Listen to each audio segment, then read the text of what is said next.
इस्लामाबाद की दहशतगर्दी टोड़ अदालत में धरणनि दौरान पीटीवी पार्लियामेंट हाउस से हमले, सरकारी कम में रंडक विझण और एसएसपी असमतुल्ला जोणे के ज़ख़्मी करण बाबत दाख़िल दरख़्वास्तन की ॿुधणी कई। ॿुधणी दौरान दहशतगर्दी टोड़ अदालत के जज शाहरुख अर्जमन इमरान खान और डॉक्टर ताहिरुल क़ादरी ते फ़र्ज़ जुल्म लागू करे छॾियो। एटीसी इमरान खान और ताहिरुल क़ादरी की मिल्कियत ज़ब्त करण वारो मरहलो शुरू करण जो हुकुम ॾींदे लाॻापियल थाणनि और रेवेन्यू खाते के नोटिस जारी कया त जल्द उन सिलसिले में तफ़सील जमा कराया वञे। इस्लामाबाद की दहशतगर्दी टोड़ अदालत पेश न थियण ते ॿिन्ही पार्टियुनि जे सरबराहनि खे इश्तिहारी पिण करार ॾेई चुकी है।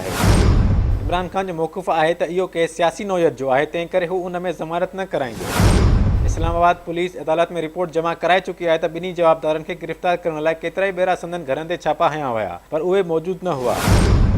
अदालत पुलिस की रिपोर्ट ते हैरत जो इज़हार कंदे इमरान खान और ताहिरुल क़ादरी के इश्तिहारी करार ॾेई संदसि घरनि और आम हंधनि ते इश्तिहार लॻाइण जो हुकुम ॾिनो हो। हुकुमरान पार्टी से ताल्लुक़ रखंदड़ एमएनए दानियल अज़ीज़ केसनि की ॿुधणी कंदड़ अदालत में दरख़्वास्त दाख़िल कराई हुई।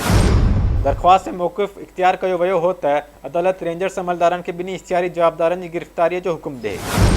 दहशतगर्दी टोड़ अदालत दानियल अज़ीज़ की दरख़्वास्त ते को फ़ैसिलो नाहे ॾिनो।